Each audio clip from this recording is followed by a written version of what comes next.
All right, let's get right into it. We are breaking down one single, absolutely game-changing night in the SVO. A pay-per-view where everything was on the line. Championships, reputations, you name it.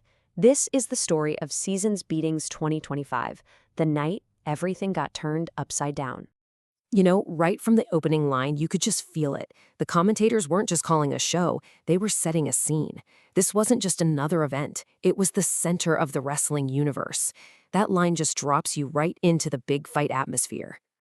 And what a scene it was. Picture this, the Goodfellas Casino Arena in Vegas, absolutely packed to the rafters. You could practically taste the electricity in the air. Everyone in that building, all 5,000 of them, they knew they were about to see something special. So, what was on the menu for the night? Well, this card was absolutely stacked. We're talking grudge matches that have been brewing for months, and pretty much every single championship was on the line. This night was designed for maximum impact, where any match could change the entire landscape of the company. And believe me, it did not take long for the chaos to kick off.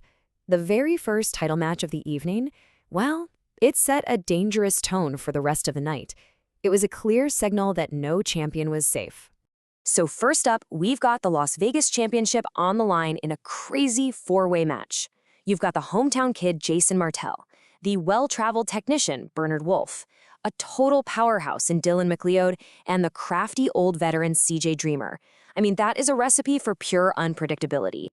And the result? Oh, it was just beautiful, beautiful chaos. In this cruel twist of fate, Bernard Wolfe pins Dylan McLeod to win the whole thing.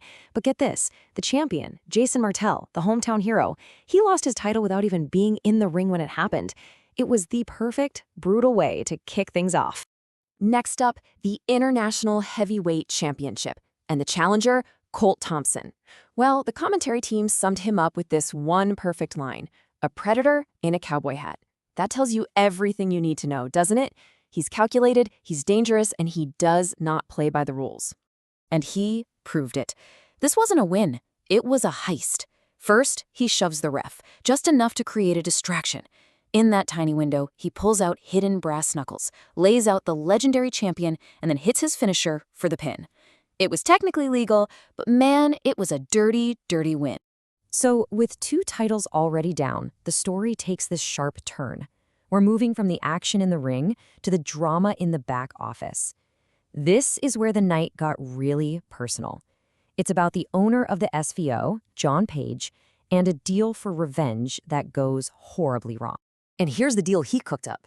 See, a rival crew, the SEC, they had publicly embarrassed Page's sister. So he goes to the leader of Blood Money and makes an offer.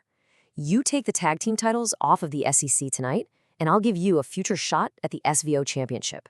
This was business, but it was fueled by family vengeance. So yeah, on paper, this is a tag team title match. But for the SVO owner, John Page, this was payback. He was literally using Blood Money as his own personal hit squad, and he wasn't even trying to hide it. And here's the crazy part. It was working. Blood Money was dominating. They were just moments away from winning, from sealing the deal for the owner. It was all going according to plan. But what happens when a variable you didn't plan for suddenly shows up? And bam! The fourth man is Mark Hendry, a former world champion and an old friend of the SEC.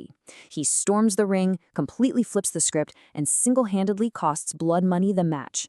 The owner's plan didn't just fail, it blew up in his face in the most public way imaginable. And the fallout? Pure, unfiltered rage. There's John Page, humiliated in front of everyone. His plan is in ashes, his enemies are stronger than ever, and he's just seething. But that furious phone call he makes, oh, that's not an admission of defeat, that's an escalation. The war just got a whole lot bigger. And that, my friends, brings us to the grand finale, the main event of the evening, the biggest prize in the game, the SVO Championship. And it's a classic clash of styles, the hard-working champion versus Hollywood's favorite bad guy. You really can't say it any better than the challenger, Alex Sterling, said it himself. For him, this isn't a fight, it's his own personal movie, and he's the star. That theatrical arrogance, that was his real weapon. He wanted to win the match before the bell even rang. I mean, look at the contrast here. You've got Carlos Vasquez, the Miami Maverick, this determined champion who fights for legacy, and then you have Alex Sterling, who is all about the spotlight. It's two completely different reasons for wanting to be the man. And in the end, it was substance that won the day. Sterling tried every cheap trick in the book, every shortcut you can imagine. But the champion, Carlos Vasquez, he was just too locked in. He weathered the storm, he didn't play the games, and he proved that real skill will always beat the smoke and mirrors. But here's the thing about a night like Season's beatings. The credits never roll when you think they're going to. As the champion celebrated his hard-fought win, the night had one last jaw-dropping twist. This wasn't the end of the story, it was a chilling preview of what's next.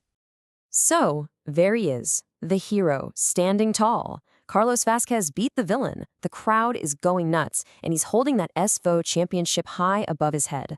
The perfect storybook ending, right? Wrong. Because then, the camera finds him. Standing in the shadows, it's Adam Garcia, the Spanish ace. He's fresh off a big win of his own earlier, and he's not cheering, he's not celebrating, he is just watching, analyzing. A cold, calculating new threat just emerged. And if that wasn't enough, across the arena, the camera cuts to a private box. And there's Angelo Anderson, the guy who absolutely destroyed a former champion earlier. He's just looming, watching with this terrifying calm, like a great white shark who knows it's only a matter of time. So that's what it all comes down to.